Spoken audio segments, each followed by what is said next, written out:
And welcome back to the Dawn Show. So are you inspired yet? My guest Steve Brown has been a true inspiration to so many people, and hopefully he is inspiring you too. He is the author of the book In Search of Center and another book, 50 Fit Tips. And now we're going to share some of the 50 fun fitness and motivational tips that Steve has learned. And I guess for all of you, for your daughters, Jen and Danielle, and for your wife and your granddaughter, Bryn, this is really a family affair. You all love to run together, to work out together. This is something that's a Brown family legacy.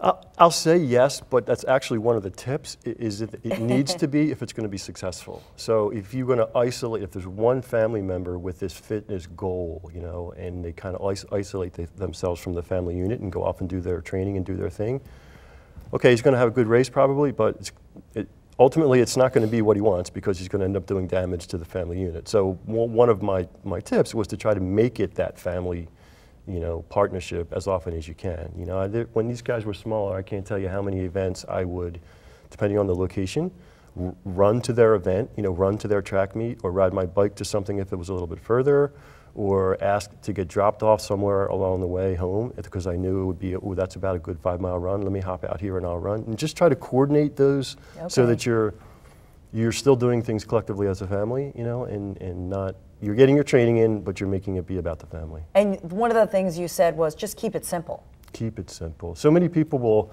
especially this time of year, right? People are going out and they're reading every health and fitness magazine. And I mean no disrespect to any of them, but they're going to subscribe to a program, right? And that program may have them working out an hour and a half, an hour, 7 days a week, and it's just not realistic. Right. And if you know going into it that it's not going to be a realistic plan, then don't opt in for it, right? Choose something that's going to work for you, the tools that you have, the timetable that you have to work with. And seize the moment. And do it, and seize the moment, right? And that was one of the things you just told people, just take that moment. I mean, is that something that your dad has taught you with working out, with, or is it a workout, or is it exercise for fun, or is it both? Yes. It can be all the above, it depends. He has been so nice, because I'm no track star. But sometimes we'll go out and jog together, and his legs are like the length of my body.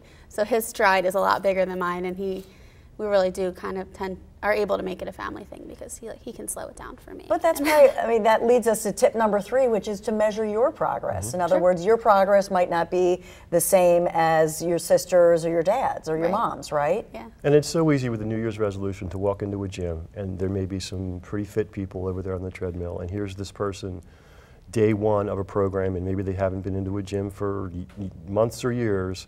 It's easy to feel intimidated in that situation. Yeah, you got to keep it in perspective. They have to know that they have every right to be there, even more so than the elite athletes that's on the treadmill next to them, and execute their program. You know, do the right thing, do what's right for them, and don't let someone else saying, hey, I just spit out, you know, 10 miles on the treadmill at 6-minute mile pace. That's wonderful. I just walked 20 minutes and I feel really good. So you really need to measure your own successes. Well, that's the interesting thing, that a lot of people say, oh, you're going to tire yourself out, especially battling, you know, the chronic illness, right? But in fact, you say no, the opposite. If I lay on the couch and I don't train, I'm going to tire myself out. So more exercise, more energy. If I remain in motion, you know, and it can be as moderate as it needs to be based on either your health situation, you know, doctor's recommendations, or the timetable that you need to work within. It can be very minimal. It could be simple walks. It can be taking the flight of stairs at work. It could be any number of things. But when you do, you'll have more energy, and you're going to feel a lot better about what you're doing. And try something new, right? Yeah, try something new. People tend to live in a comfort zone that's like, you know, this small, tight little package, and they're afraid to branch out. But when they do, the rewards that they get back from branching out from that is 10 times what they put into it. And so for you, exercise, though, it's not a luxury. I mean, that's another point that you make, that this is something that's a priority. People make eating a priority. People make drinking fluids a priority. People make going to work a priority, caring for their family, their children, their pets, their whatever. This needs to be prioritized, not above those things, but in line with those things. This shouldn't be one of those extra special things that you do after every single other item has been accounted for, you need to find room to fit it in with your busy day. And trust me, there is room to find that you can squeeze it in. And so for you, it's actually something that's a priority and probably therapeutic. Very therapeutic. It's therapy. Yeah. I don't know how else to put it. There'll be times when I'm sitting at my desk at work, and like any typical office job, you might get a little snowed under or behind in emails, and meetings are stacking up, and you can't quite find the answer that you're looking for. But I work in a 15-story building, so if I get out of my chair and I step aside and I go run those 15 stairs once or twice and come back down, I have an entirely new found sense of perspective about the job that I have at hand. And there isn't a person there that can't walk a couple of flights of steps while they're at work. It's free fitness. Yeah, I wonder for you, Jen, because so you're married, you have a daughter, how your dad has influenced you in your life. To be a better partner, to be a better mom. I mean, he's just growing up, he was my coach and my master chef and my best friend and and all of the above. And now he's just never really he's never stopped giving me reasons to think he's awesome. And this is just another one of them.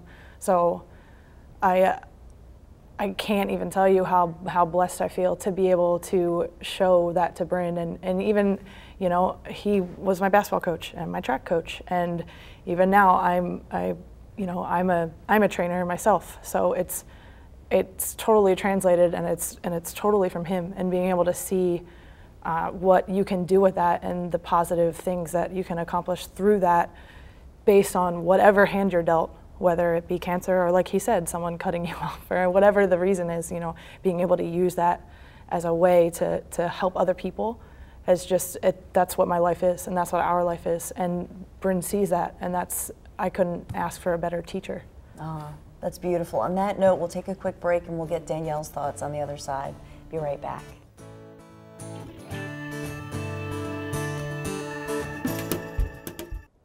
Back with Steve Brown and a whole lot more of the inspiration that you give to us, Steve. Your beautiful daughters and your granddaughter, Bryn, who's 4 years old. And you told me, yes, you're on live TV there, kiddo. Yeah. So we're down to our last few seconds, but I love what you told me, that you love the finish line photos with your wife and your daughters, and now Bryn will have her first race with the finish line. Yeah, one of the things that makes having the family a part of the process is the finish line photo, when they can join you, and you have that picture forever. And we had so many through the years where these guys were pretty small, and I was bending down to hold their hands and cross the finish lines, and then through the years the pictures they got a little bigger, and we were arm in arm. And I always kept saying, well, one thing that I want to do is be able to cross the finish line with 3 generations. So and that's going to happen. That's going to happen in January. Well, we got to run, and we'll do the update. All right. Sounds great. Thank you so much. Thanks. Have a good one. Thank you.